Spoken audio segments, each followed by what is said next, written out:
وصل على محمد وآل محمد.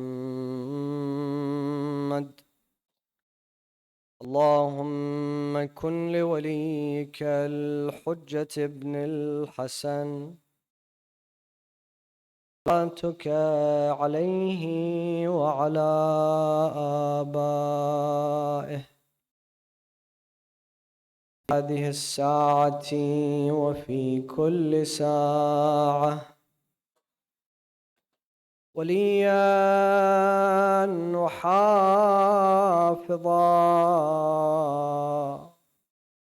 وقائدا وناصرا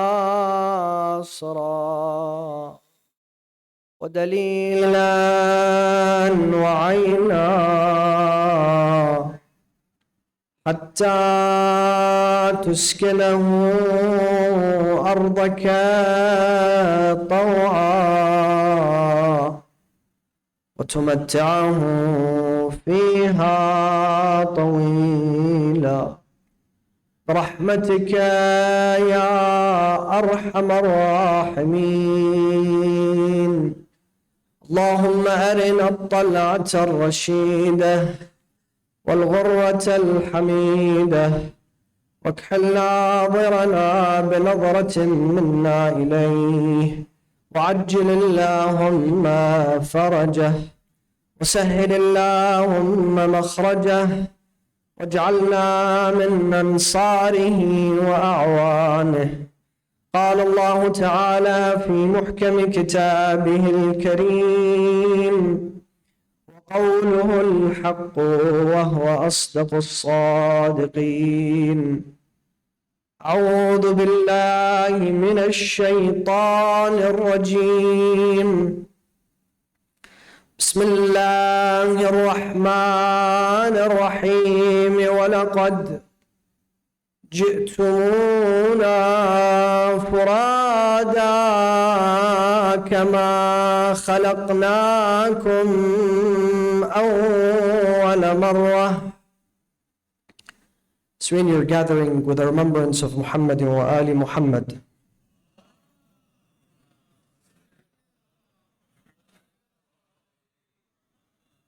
as a gift to the soul of Sayyidina wa Mawlana wa Azimina wa Habibina Rasulullah, recite the second salawat.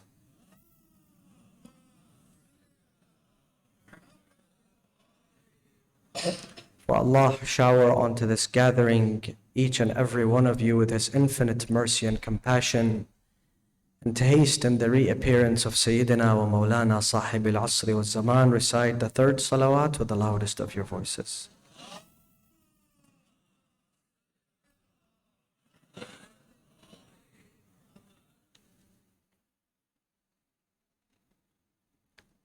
A person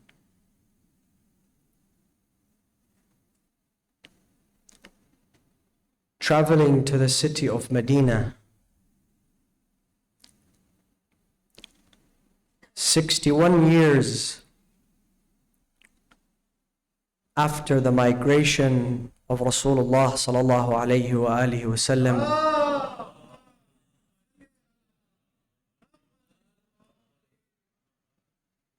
carries a letter to the residents of the governor then. Immediately when this person leaves the government, the governor dispatches a brigade. And this brigade makes its way to the most sacred part of the holy city of Medina, to the most honorable neighborhood, to the most sacred home.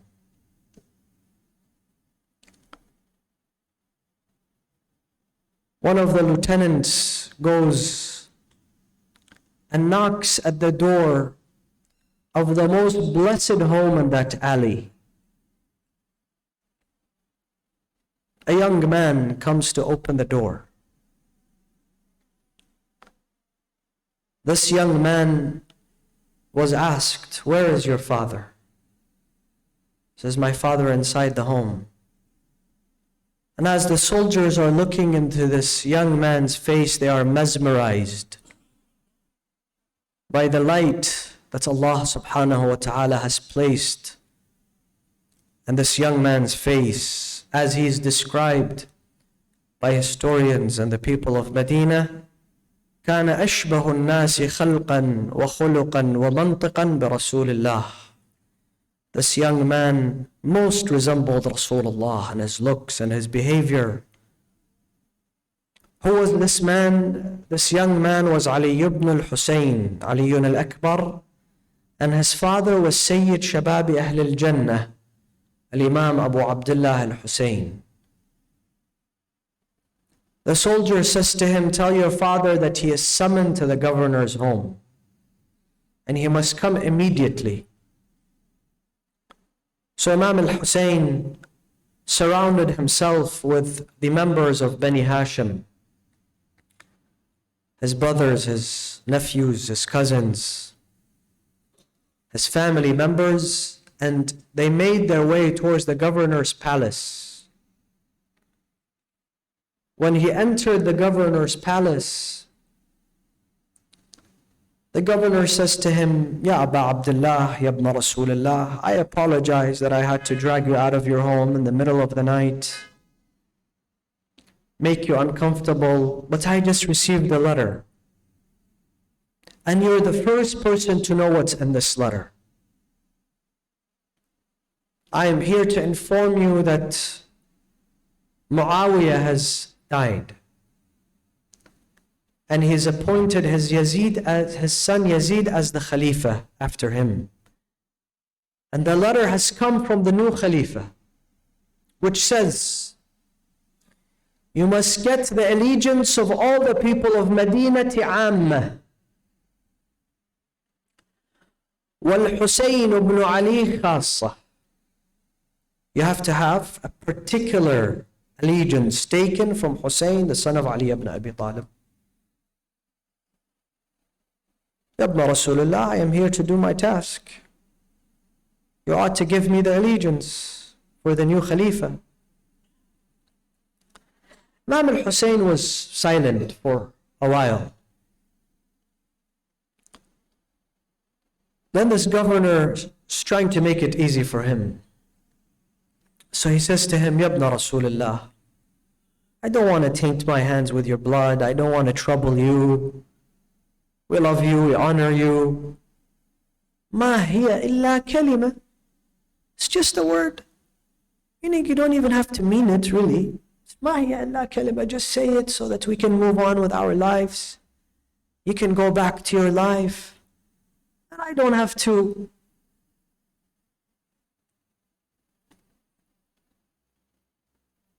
be responsible with your blood on my hands. Stain my hands with your blood. Imam al-Hussein raises his head and he says to him, "O you man, do you not know the value of just a kalima? Do you not know the value of just a word? You enter the religion of Islam with a kalima. Allah descends His mercy and compassion and forgiveness with just a kalima. Peace is made with a kalima. Wars are waged with just a kalima, a word.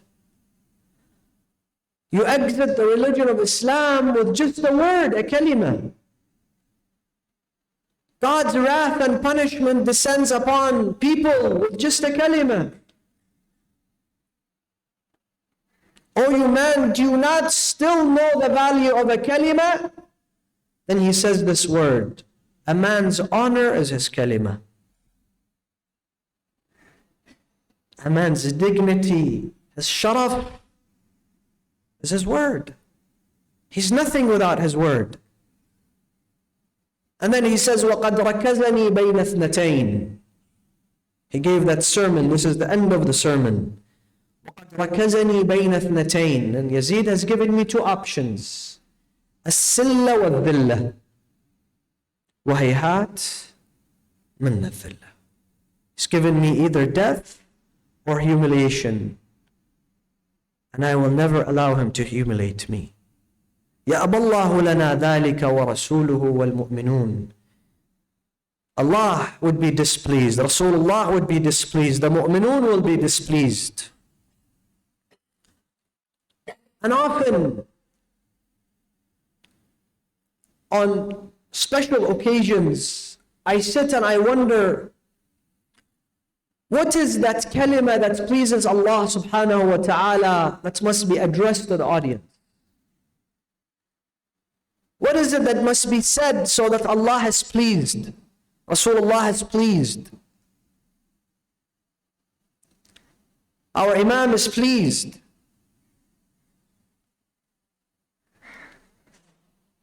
And that really is the role of the minbar. Especially a minbar associated with Allah, Rasulullah, the Quran and the Ahlul Bayt. For it to be a source of inspiration, source of guidance, source of enlightenment, source of hope. As Imam Zainul Abidin was the very first person to take the minbar of his father, Al-Imam Al-Hussein, he describes the duty of this minbar. You all know his sermon, you all know his words. I'm just here to remind. لِلَّهِ فِيهِ رِضَى, so that Allah is pleased. That's the number one criteria, not the people. You shouldn't wonder, well, I'll say this so that some people will be pleased, some people will be happy. Allah subhanahu wa ta'ala's happiness and satisfaction must be the only goal. He does not say, and make the people happy. Allah, make Allah happy. لِلَّهِ فِيهِ رِضَى. And what is it for the people? وَلِهَؤُلَاءِ الْجُلَسَاء أَجْرًا وَثَوَابًا. And the listeners will gain thawab and knowledge. And tonight I'm here to discuss at the beginning of the 2-night series to honor the greatest woman in the history of Islam, the First Lady, Sayyida al-Mu'mineen Khadija. I have decided to address you with this topic: the privilege of helping others. Helping others in the religion of Islam is indeed considered a privilege, brothers and sisters. It is not considered a task, an overburdened task. It is a privilege that knocks at the door of the chosen ones by Allah subhanahu wa ta'ala. If Allah truly loves someone and He wants to elevate his status and He wants to honor him and He wants to forgive his sins and He wants to grant him Jannah and Maghfirah, then He allows him to be at the service of His creation. And believe me when I say this, I don't just mean the mu'mineen, I don't just mean the Muslimeen, I don't just mean humans, even animals, every living thing, plants and trees and whatever that is alive, that is created by Allah subhanahu wa ta'ala. For He states, the Almighty, وَمَا مِن شَيْءٍ إِلَّا يُسَبِّحُ بِحَمْدِهِ. Every living creation is doing the tasbih of the Almighty Allah subhanahu wa ta'ala. It is a testimony to Allah's greatness. One day, a man, he was walking in the deserts while he was making his way towards Medina, and he saw someone there digging wells. He's sweating and he's working so hard. He seems very tired. So he went, he says, should I keep you some company? He says, yes, if you like, keep me some company. And he saw that this man, though he was a labor worker, he was full of wisdom, so wise, so godly, so compassionate. So it was time of salah. He says, would you like for us to pray together? He said, yes. So they did wudu, they prayed. He says to him, this is the most spiritual salah I have had.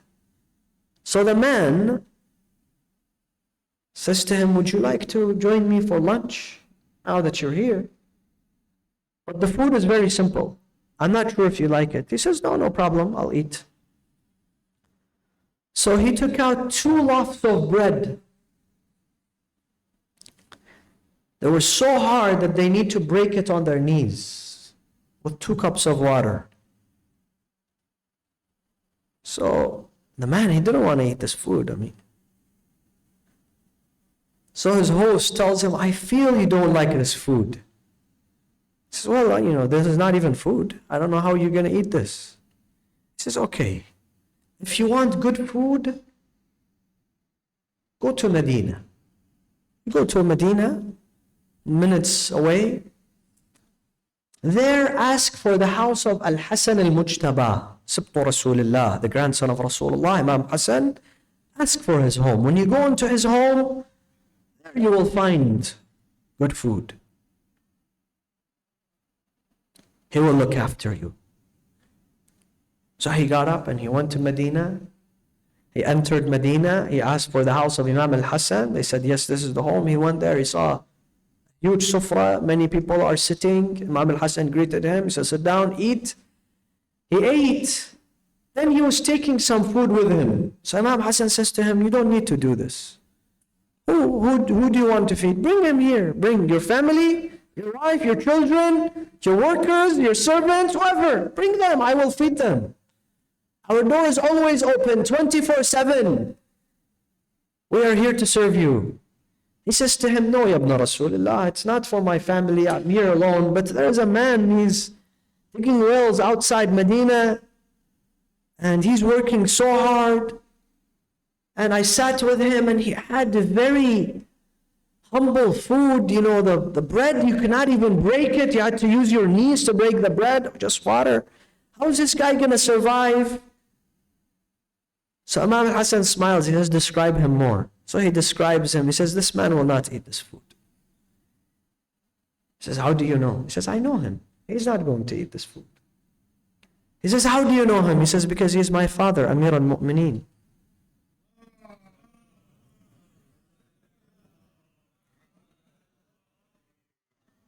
But this Amir al-Mu'mineen, he was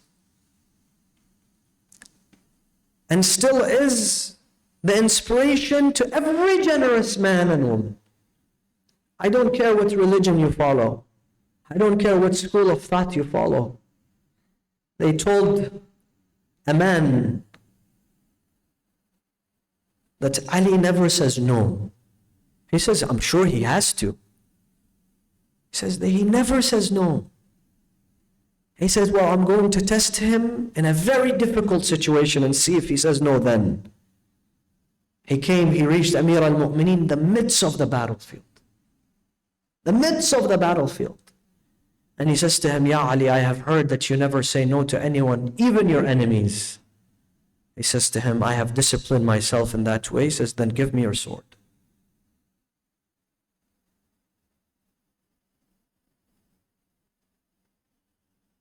Imam Ali hands over the sword. Then he says to him, who's going to save you now? You don't have a sword. Who's going to save you now? He says, the same one that taught me to never say no.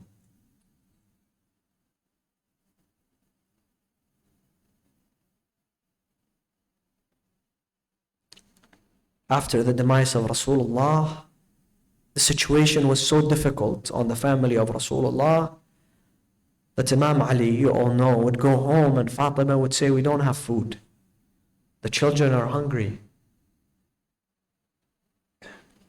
Imam Ali left in the middle of the heat to borrow a dirham so that he can buy some simple bread and bring it home with maybe some milk or yogurt. There he saw Miqdad, the famous companion Miqdad. Miqdad says to him, Ya Amir al-Mu'mineen, ma akhrajaka min baytik? What are you doing here in the middle of the heat? And he says, Ya Miqdad, I know why you're out of the house. He says, yes, Ya Amir al-Mu'mineen, my children are hungry. Because they were not given from Bayt al-Mal. They were refused from Bayt al-Mal. Go read history. Al Khaybar, the one who slept in the bed of Rasulullah, أول القوم إسلاما وأقدمهم إيمانا. He was not given from Bayt al-Mal, and also his family and also his companions. So Amir al-Mu'mineen says, Miqdad, take this dirham. You go buy food for your family. He says, Ya Amir al-Mu'mineen, what about your family? He says, don't worry about my family. When we have millions and we give, it's easy. But when you only have 1 dirham and you give that 1 dirham fi sabilillah, it's not easy.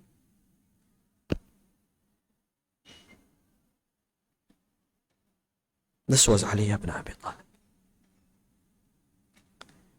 And indeed, brothers and sisters, I tell you, if you look at our hadiths, and if you look at the Quran, and if you look at the traditions of Ahl al-Bayt, you find that there is one thing that gets you closest to Allah and Allah's mercy and Allah's forgiveness and Allah's rahmah. One thing that always pleases Allah and He will accept it from you. One thing that you should be most busy with, and that is not salah. That is not siyam. That is not hajj.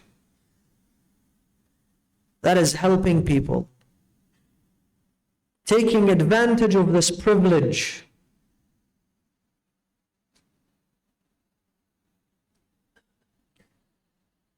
One day a man comes to Imam al-Sadiq.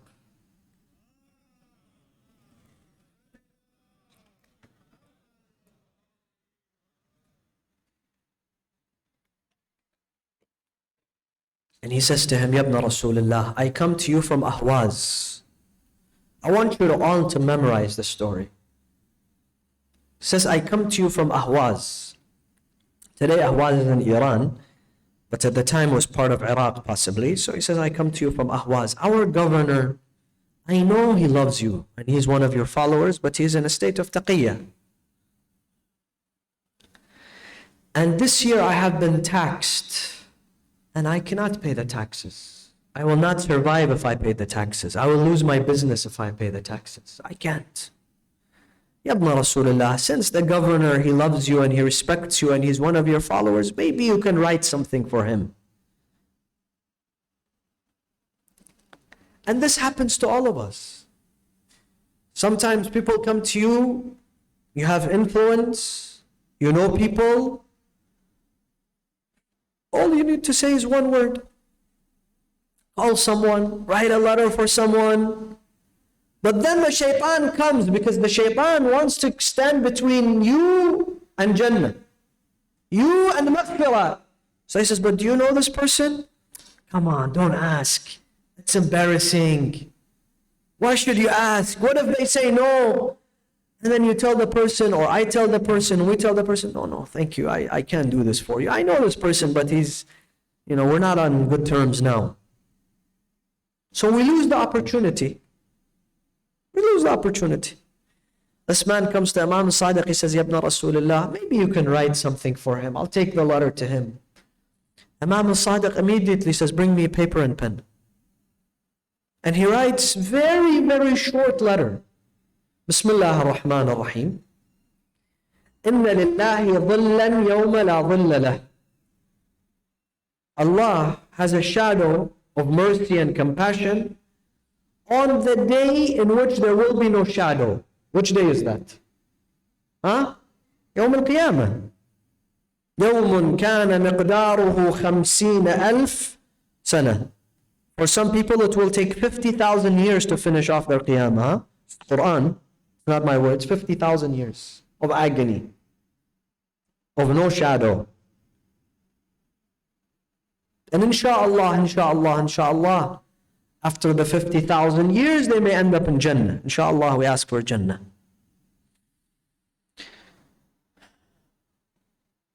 Inna lillahi dhillan yawma la dhilla lah. Allah has a shadow on the day of judgment, a special shadow of mercy and compassion on a day where there is no shadow.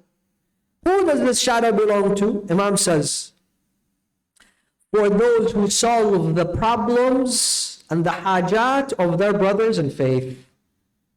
Huh? Are you paying attention to me? Then he says, وَهَذَا أَخُوكِ. And this guy that carries the letter, he's your brother. وَالسَّلَامُ جَعْفَرِ ibn Muhammad al-Sadiq. Seals it and he gives it to him, says, take it.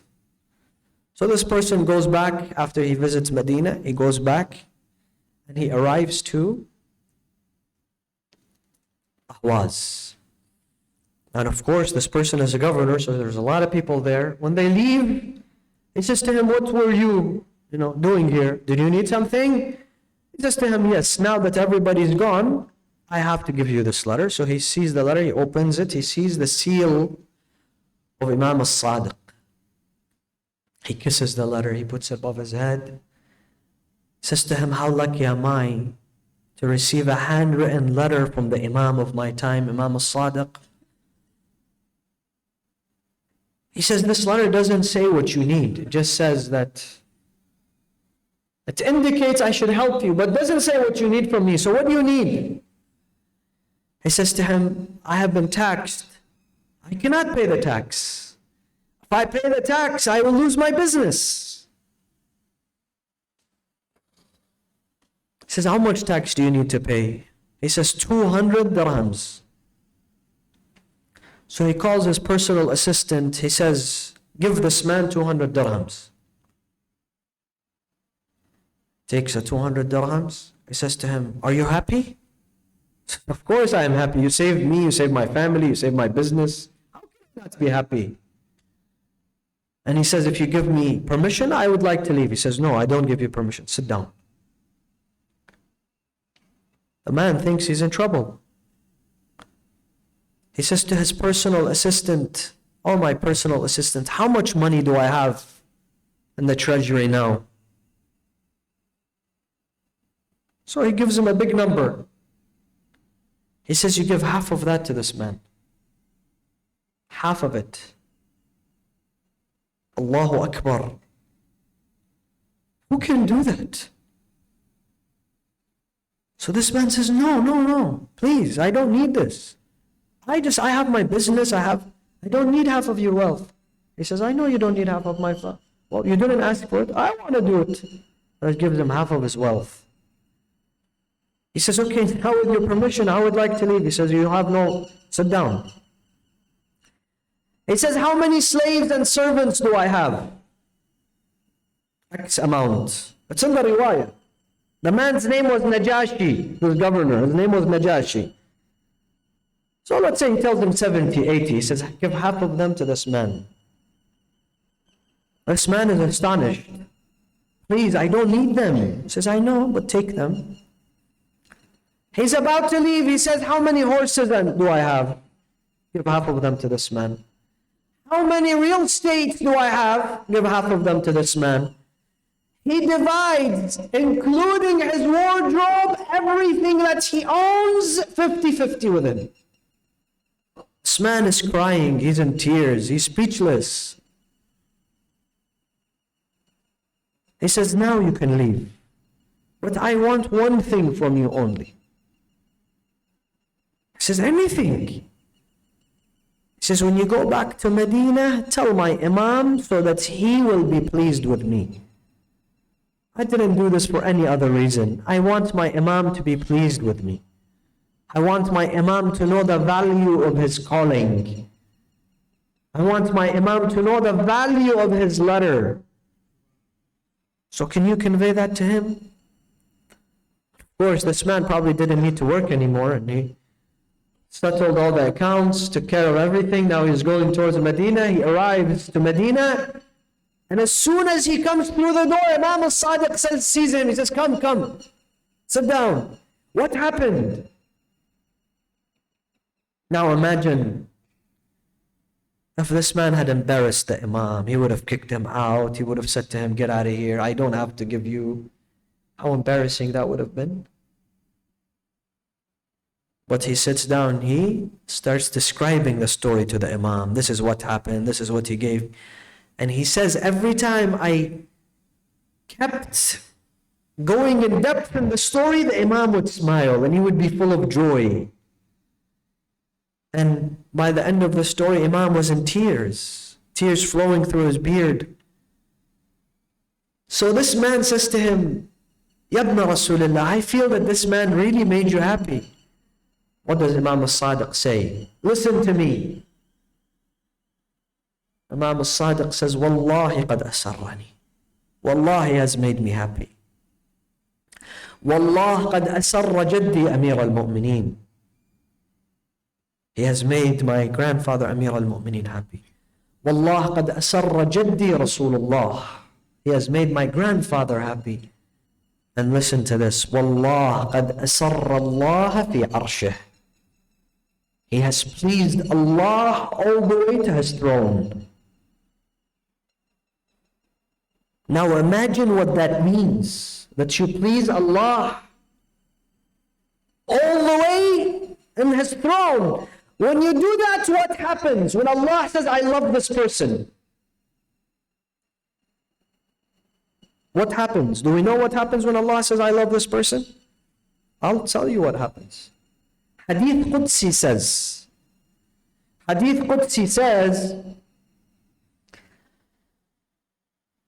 it's a long process.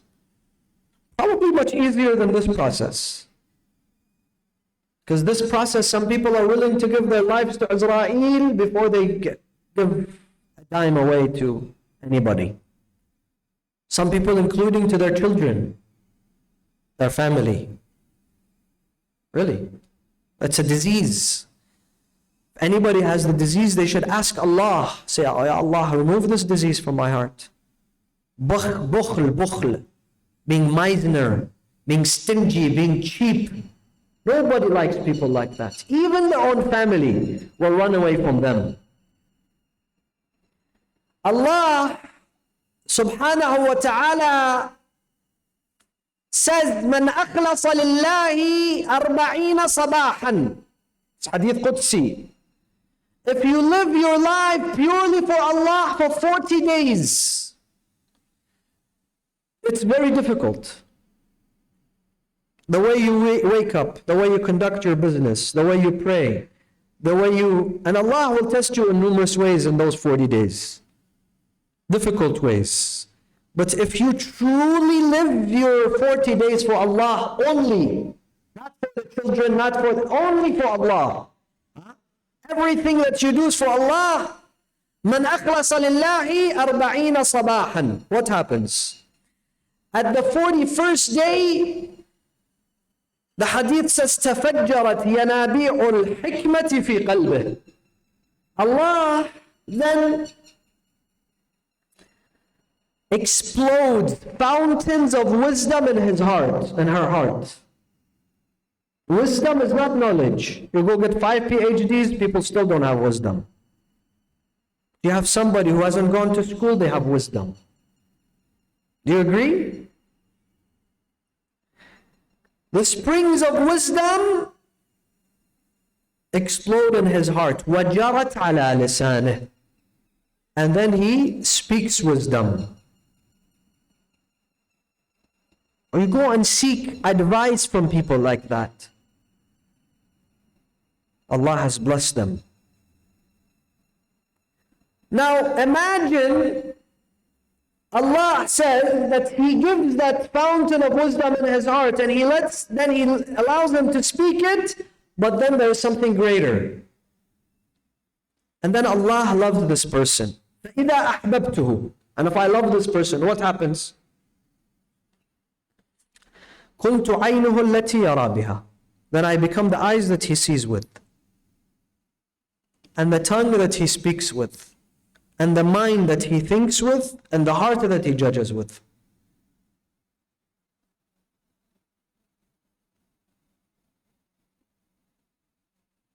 This is the long route, I believe.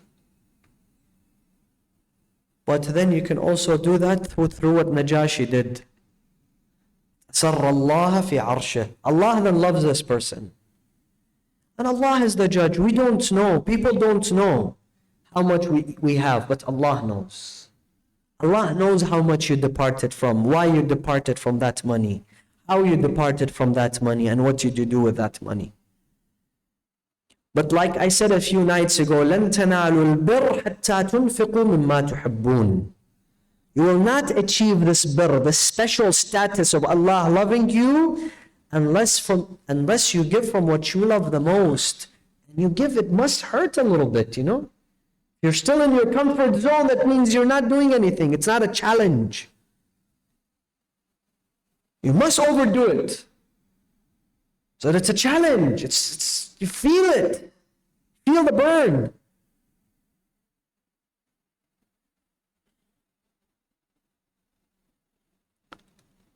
There's nothing greater, brothers and sisters, nothing greater in Islam than helping others. One day a person comes to Imam al-Hassan. Imam Hassan is in i'tikaf. You know what i'tikaf is. He's in the month of Ramadan, he's in the masjid, he's in i'tikaf. And then when you're in i'tikaf, you cannot leave. So a person comes to him, he says to him, Ya ibn Rasulullah, I need your help. I'm about to lose my home. I'm about to lose everything that I have. Can you help me? Imam Hassan gets up to leave. One of his companions, you know those guys, the holier than thou, trying to teach Imam Hassan. We have many of those people. He says to him, Ya ibn Rasulullah, but you're leaving i'tikaf, you're leaving the masjid. He says to him, I heard my father say that Rasulullah has said, solving one problem and one haja of a mu'min is better than worship of 70 years. So what am I going to do here in the i'tikaf? This is an opportunity that has knocked at my door. It's a no-brainer. I'm going to go and help this person, and it's going to be equivalent to 70 years of worship.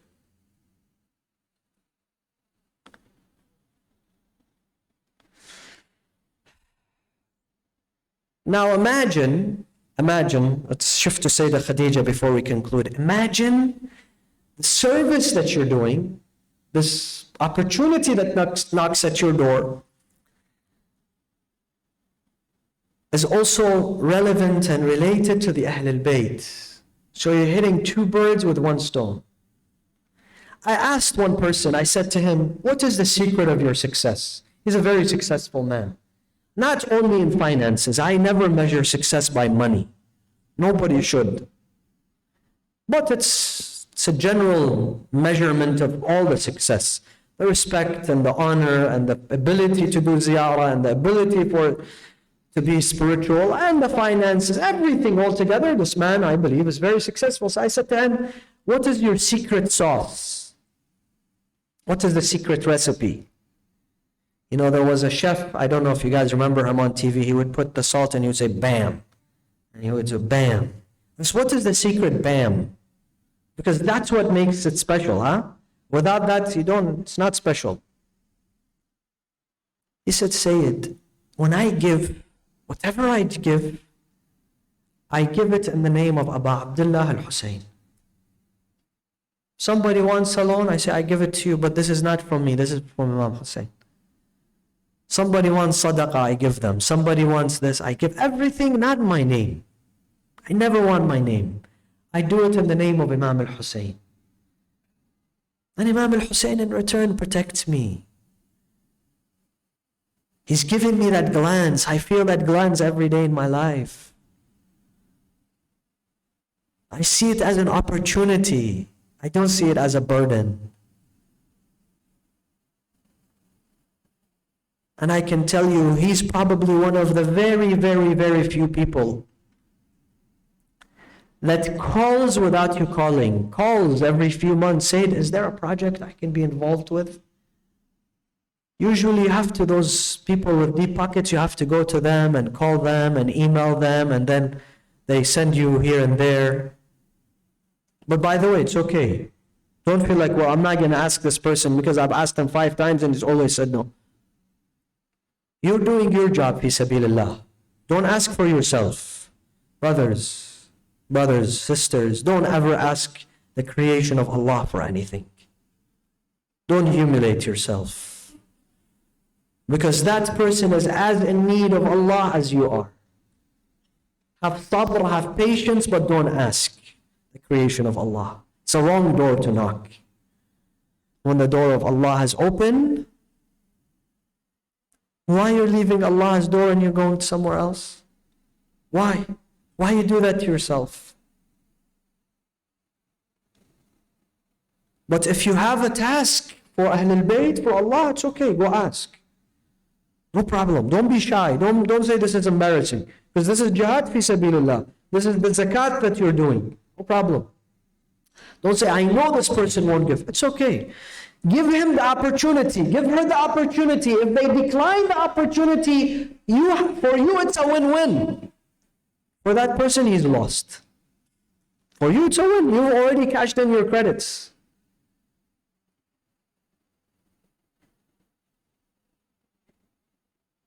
Now imagine today the religion of Islam, according to Rasulullah sallallahu alayhi wa alihi wa sallam,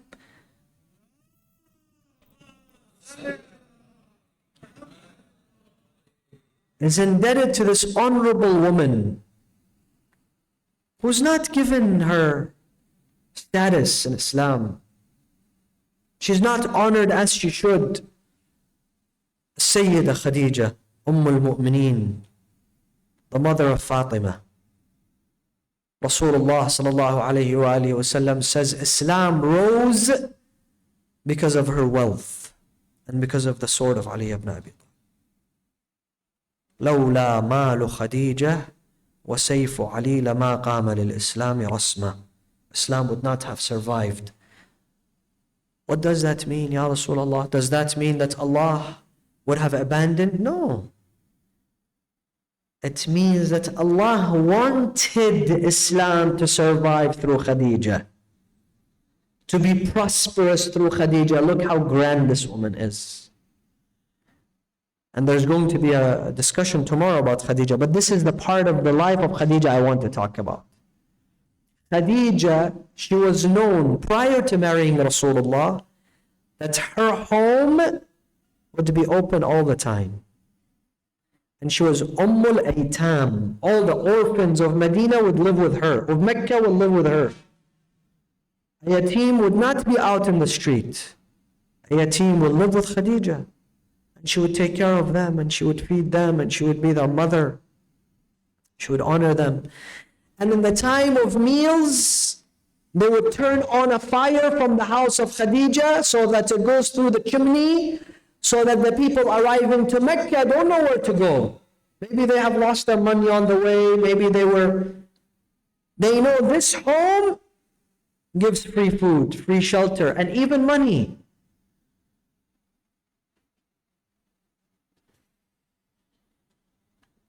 I believe this was the task of Khadija that made her a match to the Rahma lil Alameen, to Rasulullah sallallahu alayhi wa alihi wa sallam.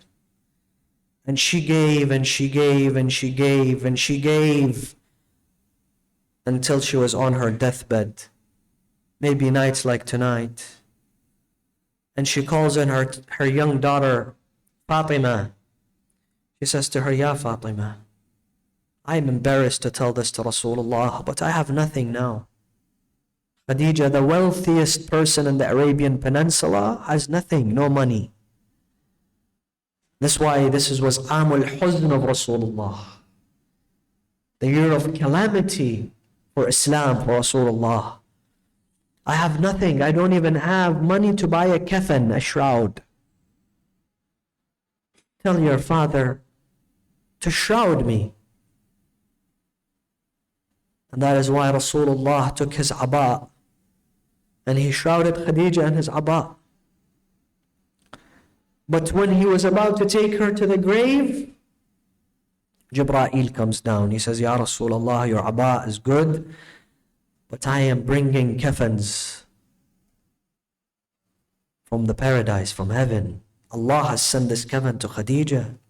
Islam is indebted to Khadija. This is for you, for Khadija. This one is for you. This one is for Ali. This one is for Fatima. And this one is for Hassan. Rasulullah sallallahu alayhi wa alihi wa sallam says, what about Hussein? It is Thursday night. What about Hussein? What about Hussein? Hussein was left 3 days on the soil of Karbala بلا غسل ولا كفن. السلام على الحسين. Put your hands on your heart this Thursday night. Raise your voice, the lovers of Hussein. Huh? السلام على الحسين وعلى علي بن الحسين وعلى أولاد الحسين وعلى أصحاب الذين بذلوا مهجهم دون الحسين عليه السلام. Tonight, this Thursday night, we take our hearts to Karbala, and I want to take you to a special place in Karbala, special someone, and that is Babul Hawa'ij,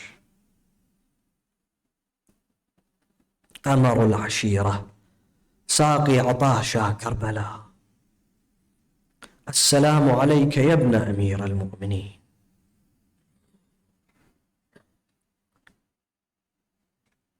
When Rasulullah was stuck in battle, Jibreel comes to him, he says, Ya Rasulullah, I want you to say this word, and this word will remove evil from you. What is this word? This word is Nadi aliyan mudhir al-ajaibi tajidhu awnan laka fil nawaibi. And the reason why he was there next to his brother Hussein was because his mother and father taught him that Hussein is not your brother, he is your imam, he is your master, he is your mawla. And similarly, on the 10th of Muharram, Abbas was that Ali to Rasulullah. Ya kashif al-karbi an wajhi akhika Hussein, ikshif karbi bihaqqi akhika. Let us recite those two words on this night. And if you believe in this, then your hajjah inshallah is given. The month of Ramadan, you are sitting in a masjid, those holy nights. Nadi aliyan mudhira al-ajaibi. All of you brothers and sisters, those, not all of you, those who want, huh? I'll leave it up to you. If you want to raise your voice and read this word. نادي عليا مظهر العجائب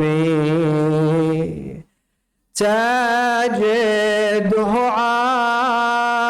عونا لك في النوائب. One more time. نادي عليا مظهر تجده عونا لك في النوائب كلها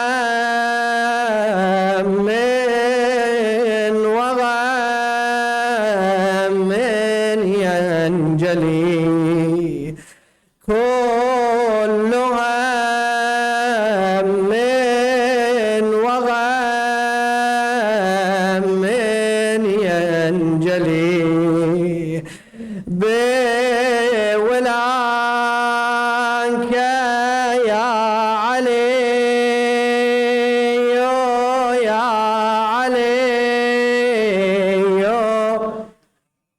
ذكر علي عبادة. قال رسول الله صلى الله عليه وآله وسلم: ذكر علي عبادة. يا علي يا علي. One more time. يا علي يا. His son on the 10th of Muharram came to his brother Imam al-Hussein. He says, Ya Akha, Ya Aba Abdullah, Ya Sayyidi wa Ya Mawlai, give me permission. I cannot bear this. I cannot bear your loneliness. You're all out here by yourself. Imam al-Hussein says to him, Ya Aba al-Fadl, in kana wala abud, أطلب لهؤلاء الأطفال شربة من الماء. أما تسمع نداءهم العطش العطش. يا أبا الفضل, if you really want to go, then go and get them some water. Do you not hear them calling out al-atash, al-atash? They have not had water for 3 days. Abu al-Fadl Abbas goes into the Euphrates. He sits in the Euphrates. He's about to drink. He is thirsty. But he remembers the thirst of his brother Hussein. He pours down the water. He says, Ya nafsu min ba'd al-Hussein huni wa ba'dahu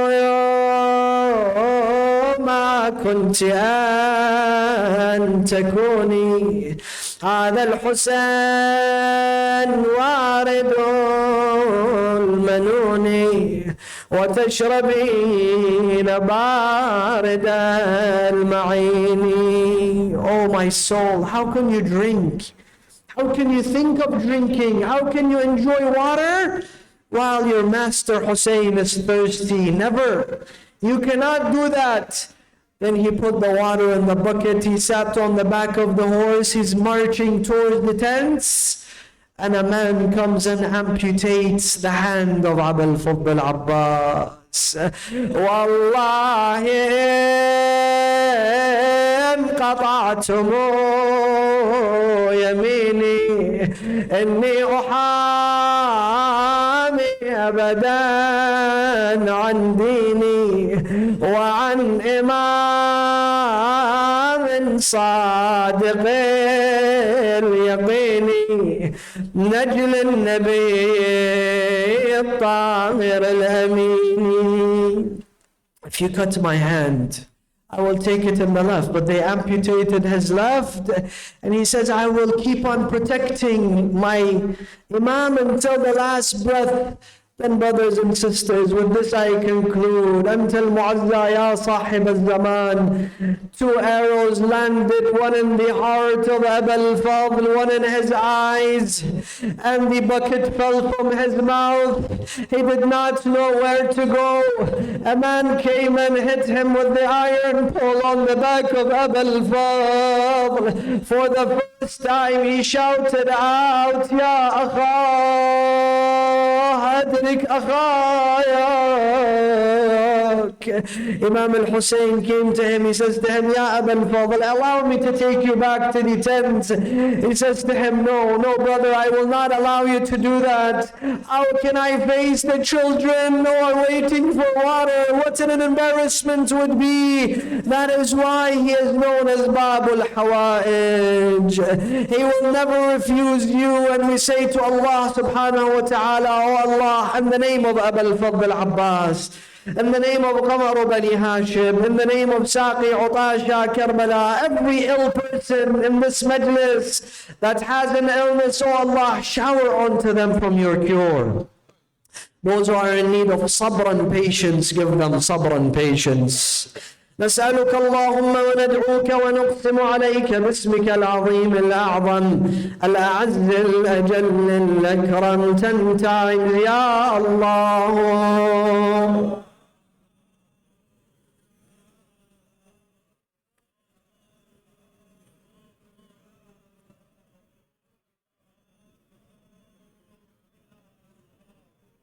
يا الله. فإليك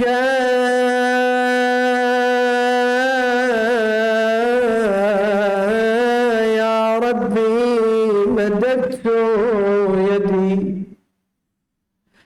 فبعزتك استجب لي دعائي وبلغني مناي، ولا تقطع من فضلك رجائي، واغفر لي يا الله. 3 times raise your voice. إلهي التوبة، إلهي التوبة، يا من اسمه دواء وذكره شفاء وطاعته غنى. ارحم من رأس ماله الرجاء وسلاحه البكاء، يا سابغ النعم، يا دافع النقم، يا نور المستوحشين في الظلام، يا عالما لا يعلم.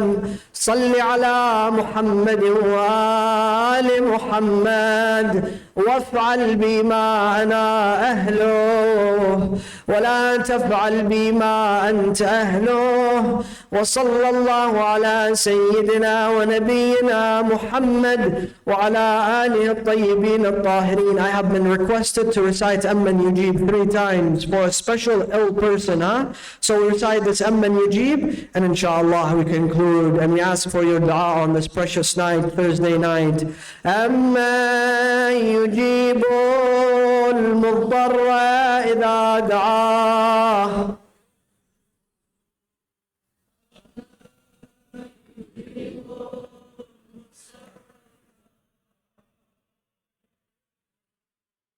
أمن يجيب المضطر إذا دعاه ويكشف السوء. Oh Allah, every ill person, specifically those ill people that we have kept in mind, oh Allah, ألبسهم لباس العافية، ألبسهم لباس الشفاء. اللهم أدخل على أهل القبور السرور، اللهم شافي وعافي كل مريض، اللهم سد فقرنا بغنى، غير سوء حالنا بحسن حالك، اللهم اقض عنا الدين وأجرنا من الفقر إنك على كل شيء قدير. And we give this majlis, this special majlis, we gift it to the soul of all the marhumin, those who have passed away from your families, from your friends, mu'mineen, mu'minat, the sponsors, the attendees, every single one of your marhumin, and all the marhumin, mu'mineen, mu'minat, ulama, shuhada, khadamat al-Hussein. الفاتحة مع الصلوات.